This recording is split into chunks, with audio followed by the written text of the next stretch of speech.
सभी साधकों को हमारा प्रणिपात है। सबसे पहले श्री अग्रवाल जी के अत्यंत उत्साह देने वाले शब्दों के लिए सारे सहयोगी के तरफ से मैं उनका आभार मानती हूँ। सहयोग की शुरुआत एक स्त्री से हुई थी जो बढ़कर आज सागर स्वरूप हो गया है, लेकिन इसे अभी महासागर होना है। इसी महानगर में ये महासागर हो सकता है, ऐसा अब मुझे पूर्ण विश्वास हो गया है। आज आपको मैं सहयोग की उपादेयता तथा कुंडलिनी के जागरण से मनुष्य को क्या लाभ होता है वो बताना चाहती हूँ। माँ का स्वरूप ऐसा ही होता है कि अगर आपको कोई कड़वी चीज देनी हो तो उस पे मिठाई का लेपन कर देना पड़ता है, किंतु सहयोग ऐसी चीज नहीं है। सहयोग पे लेपन भी मिठाई का है और उसका अंतर्भाग तो बहुत ही सुंदर है। सहयोग जैसे आपने जाना है, सहज, सह माने आपके साथ पैदा हुआ, ऐसा जो योग का आपका जन्मसिद्ध हक है वो आपको प्राप्त होना चाहिए। जैसे तिलक ने कहा था, बाल गंगाधर तिलक साहब ने परी कोट में कहा था कि जन्म सिद्ध हक हमारा स्वातंत्र है, उसी तरह हमारा जन्म सिद्ध हक स्वतंत्र को जानना है। ये स्व का तंत्र हमारे अंदर परमात्मा ने हजारों वर्ष संजो कर प्रेम से अत्यंत सुंदर बना के रखा हुआ है, इसलिए इसमें कुछ करना नहीं पड़ता। सिर्फ कुंडलिनी का जागरण होकर आपका जब संबंध इस चराचर में फैली हुई परमात्मा की प्रेम की सृष्टि से, उनके प्रेम की शक्ति से एकाकार हो जाती है, तब योग साध्य होता है। और उसी से जो कुछ भी आज तक वर्णित किया गया है, जो जो संतों ने वर्णित किया हुआ है, जो मार्क्स ने कहा, जो बड़े बड़े तत्ववेत्ताओं ने कहा, उस परमात्मा के साम्राज्य की आपको प्राप्ति हो जाती है। ये सब कुछ आप ही के अंदर स्थित जो सुंदर रचना है उससे घटित होता है। आज आपसे मैं, जैसा कि इन्होंने बताया था, कुंडलिनी के माध्यम से हम कैसे नानाविध लाभ उठाते हैं उसके बारे में बताऊंगी। और दूसरी बात, एक विनती भी है कि जिससे हमारा आज तक कभी हित हुआ ही नहीं, और अगर हित ही हमारे लिए सबसे उत्तमोत्तम चीज है, तो सब कुछ छोड़ करके हमें अपने स्वार्थ में उतरना चाहिए। स्वार्थ का अर्थ भी हमारे पूर्वजों ने बड़ा ही सुंदर बताया है। स्व का अर्थ पाना ही स्वार्थ है, लेकिन हम स्वार्थ को उल्टी तरह से समझते हैं। जिसने स्व का अर्थ पा लिया वो स्वार्थ हो गया, और स्वार्थ पाते ही जो कुछ स्वयं के लिए हितकारी है वो तो होता ही है, और स्वयं से निगडित जो सब कुछ है उसका भी हित हो जाता है। सर्वप्रथम कुंडलिनी का जागरण होना जब शुरू होता है तो श्री गणेश मूलाधार चक्र में इसकी व्यवस्था करते हैं। जिस मनुष्य के अंदर श्री गणेश की शक्ति बलवत्तर है, उसकी कुंडलिनी बहुत जल्दी ऊपर चढ़ती है और वहीं तितिक्षा में रहती है। जैसे कि छोटे बच्चे हैं जिनके दिमाग में और कोई बातें नहीं, जिनके हृदय में और कोई किलमिश नहीं है, जिनके बातचीत में कोई कठोरता नहीं है, ऐसे अबोध बच्चों को कुंडलिनी का जागरण बहुत लाभदायक होता है। और ऐसे लाभप्रद चीज को पाने के बाद ये बच्चे दुनिया के बहुत सी गंदी चीजों से अपने आप अछूते हो जाते हैं। वो गलत रास्ते पे जा ही नहीं सकते। वो अपने को दुख देने वाली या समाज को दुख देने वाली कोई सी भी क्रिया कर ही नहीं सकते। उनका उधर मन ही नहीं जाता। वो सबके प्रति अत्यंत विनम्र और आदर युक्त होते हैं। किसी का भी वो अपमान नहीं करते, किसी को वो दुख नहीं देते, किसी को वो तकलीफ नहीं देते। सारी चीजों के और उनकी दृष्टि अत्यंत शुद्ध और निर्मल होती है। किसी की चीज छीन लेना, किसी को दूषण देना, किसी पे अपने गलतियों का बोझ डाल देना, इन सब चीजों से परे होकर के वो एक बड़े समर्थ जीव तैयार होते हैं।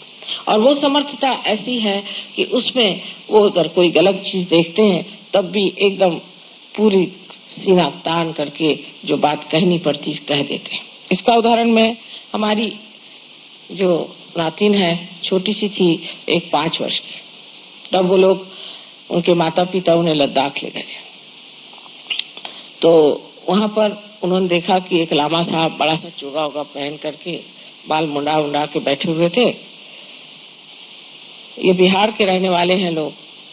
तो जब उन्होंने देखा कि सब लोग जा करके इन महात्मा जी के पैर छू रहे और माँ बाप भी संकोचवश जाके उनके पांव छूने लग गए, तब उनसे रहा नहीं गया। छोटी सी थी, जा करके उन्होंने अपने हाथ ऐसे किए और वो एक टीले पे बैठे थे उनकी और ऐसी गर्दन करके कहते हैं कि सर मुंडाकर और ये चोला पहनकर आप सबसे पैर छुआ रहे हैं, आप पार तो नहीं है। 5 साल की उम्र में उन्होंने उनको सुना दिया।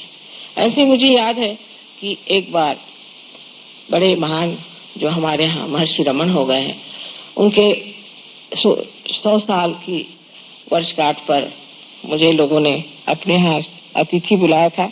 उस वक्त मैं बैठी हुई थी मंच पर और सामने की रो में मेरी दूसरी नातिन बैठी हुई थी। तो वहां से मेरे पास एक साहब बैठे थे बड़ा सा चोगा पहन करके, और वो वहां के बड़े पंडित माने जाते थे, बम्बई के बड़े भारी पंडित और बड़े आचार्य माने जाते थे। वहां से खड़े होकर कहती है, नानी ये जो मैक्सी पहन के बैठा है इसको भगाओ, इससे इतनी गर्मी आ रही, हम लोग यहाँ बैठ नहीं पाएंगे। और उस माहौल में बहुत से जो भी बैठे थे वो भी उन्होंने भी हाथ हिलाया यूं यूं करके कि हाँ भी बड़ी गर्मी आ रही है, इनको यहाँ से हटाओ। इसमें ये समझना चाहिए कि वो बच्चे जो कि अत्यंत विनम्र हैं, इतने सत्य प्रिय होते हैं कि जब देखते हैं कि असत्य को मंच पे बिठा दिया गया और सबके ऊपर उनका असर आ रहा है तो वो खड़े हो जाते हैं। इस प्रकार उनमें धर्म की दृष्टि आ जाती है कि जहां भी अधर्म होता है वहां वो खड़े हो जाते हैं। ये तो गणेश तत्व में जब आप भी जागते हैं तो आप भी एक बालक जैसे हो जाते हैं। ईसा मसीह ने कहा था कि परमात्मा के साम्राज्य में आने के लिए आपको बालक जैसे होना चाहिए, अबोधिता आनी चाहिए। सारी चालाकी, होशियारी, ये सब एक क्षण में ही विलीन हो जाती। तभी कुंडलिनी जागृत होती जब आपके अंदर गणेश जागृत होते हैं, और गणेश जागृत होकर के अपनी माँ की लज्जा रक्षा करते हैं, और तब कुंडलिनी उनके आदेश से ही जागृत हो जाती है। अब जब कुंडलिनी उठ करके आपके स्वादिष्ठान चक्र में आती है तो आपके अंदर एक नया संसार बसने लग जाता है। सौंदर्य दृष्टि आपकी बड़ी तीक्ष्ण हो जाती है। एक साहब मेरे पास आए, कहने मेरे पास नौकरी वोकरी नहीं, पार तो हो गया। तो मैंने कहा कि तुम इंटीरियर डेकोरेशन का काम क्यों नहीं करते? उनका भाई मुझे तो लकड़ी, कौन सी लकड़ी क्या ये मालूम नहीं, मैं इंटीरियर डेकोरेशन क्या करूं? मैंने कहा तुम करो तो सही। उन्होंने इंटीरियर डेकोरेशन किया, उसमें लाखोंपति हो गए। मैंने कहा सिर्फ जिस वक्त आप कोई चीज को, किसी भी सौंदर्यवान चीज को आप बनाने जाते हैं तो सिर्फ उसकी आप चैतन्य लहरियां देखिए।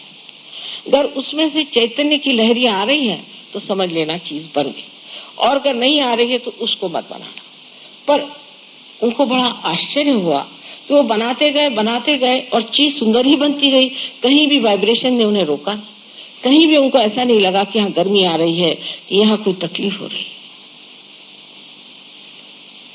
ये सौंदर्य दृष्टि कभी कभी इस तरह से विकसित होती है कि जो लोग कभी भी कविता नहीं लिखते थे, गणितज्ञ हैं, कभी जन्म में कविता क्या उनको मालूम नहीं, वो ऐसी सुंदर काव्य रचना करते हैं कि देखते ही बनता है। जिन्होंने कभी भी हाथ में कुंचली नहीं ली, कुछ भी उन्होंने चित्रित नहीं किया, वो ऐसी सुंदर आकृतियां और ऐसे सुंदर विषय पर इतने शुभदायी चित्र बनाते हैं कि सोचता है ये कहां से रवि वर्मा फिर से आ गए क्या इस संसार में, क्योंकि मनुष्य उसके तत्व में उतर जाता है और वो तत्व है सौंदर्य दृष्टि।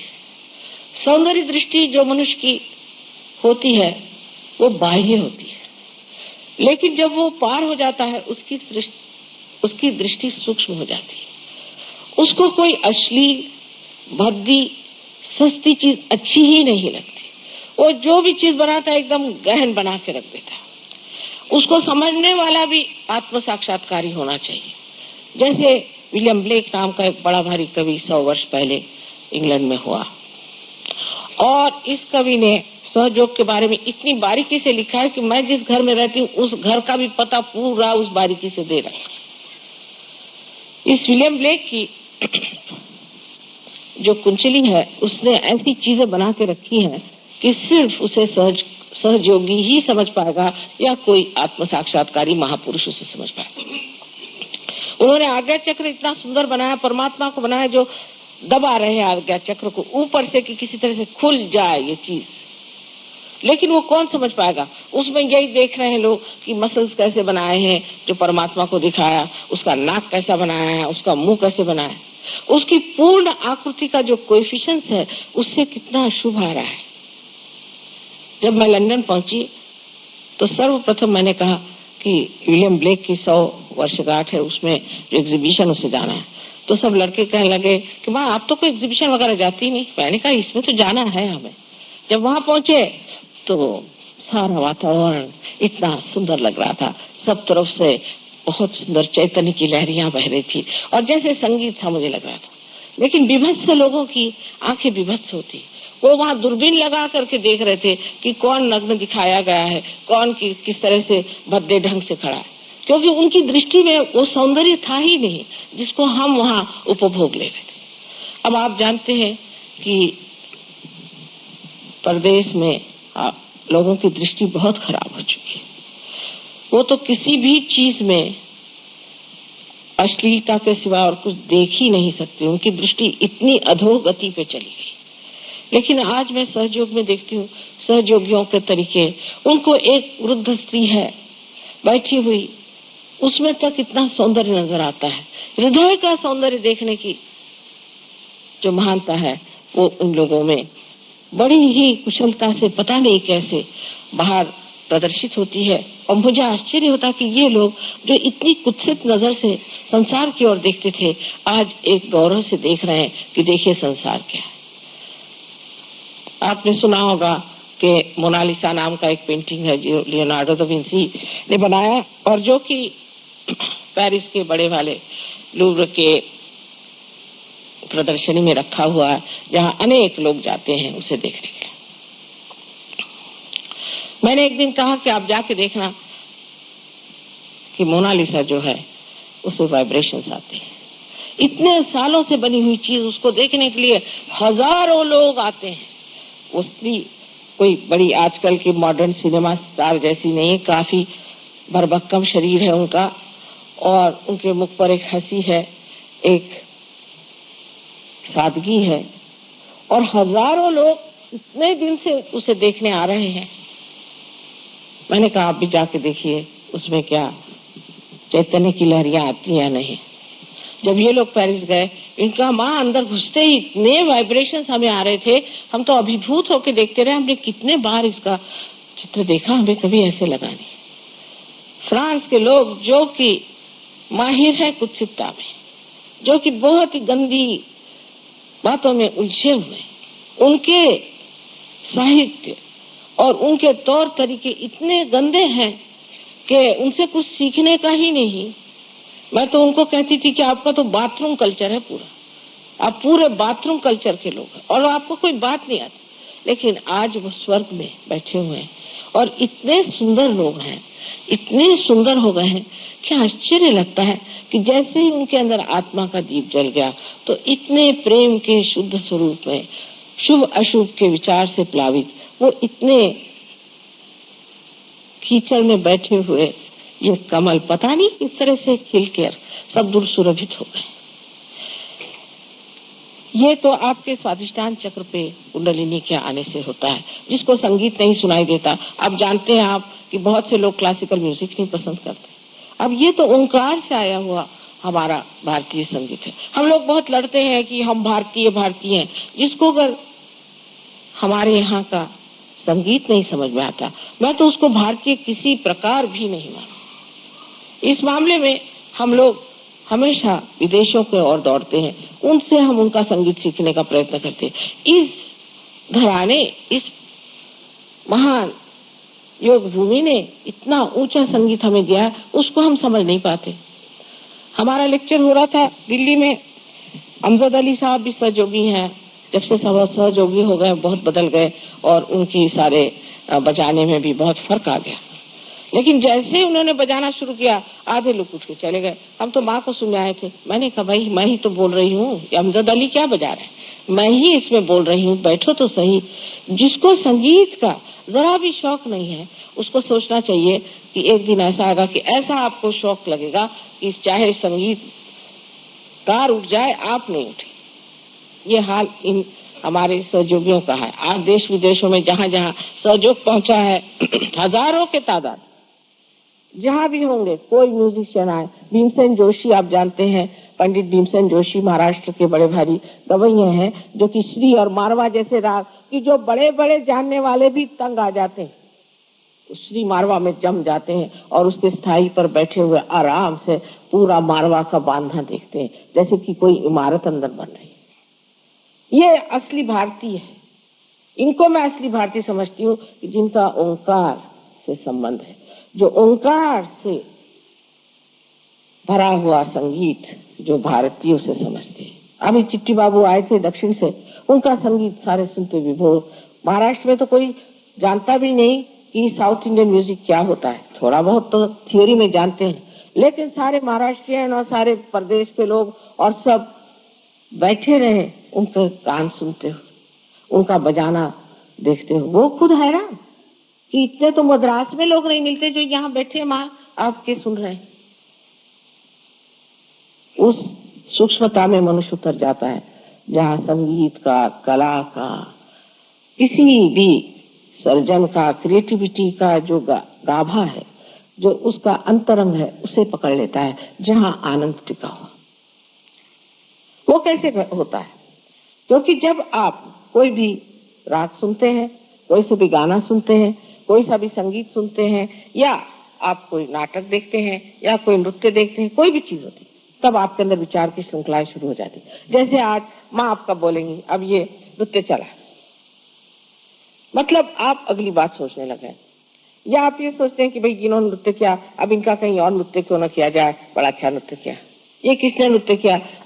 हर तरह के विचार आपके दिमाग में घूमने लग जाते हैं कि आप सोचते हैं कि इस नृत्य की छानबीन होनी चाहिए, और वो भी इस बुद्धि से। तो सारा आनंद उसका खत्म हो गया। जब आप किसी चीज के और देखकर सोचने लगे, तो उस चीज को बनाने वाला जो कलाकार है, उसने जो कुछ बनाया और उसमें जो आनंद उंडेला है, वो सब खत्म हो गया। आपके विचार ही चलते रहे एक के बाद एक।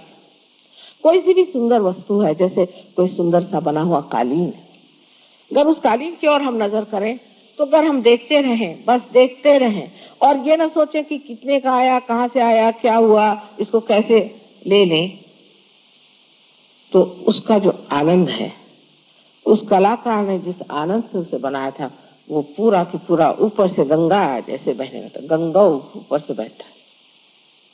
ये सिर्फ आत्म साक्षात्कार के बाद घटित होता है, क्योंकि आप निर्विचार में समाधिस्थ होने से आप उसको पा सकते हैं। आगे चल करके हम नाभि चक्र पे आते हैं। नाभि चक्र से ही कमल जैसे ब्रह्मा निकल करके ये सृष्टि करते हैं, जिनसे कि हम सौंदर्य दृष्टि को प्राप्त करते हैं। लेकिन जब हम नाभि चक्र पे आते हैं, तो नाभि चक्र ये हमारे खोज का चक्र है। नाभि चक्र से हमने खोज शुरू की। माने ये कि जानवर से ही सोच लीजिए कि उसने खोजना शुरू कर दिया। शुरू में वो खाना पीना ही खोजता रहा।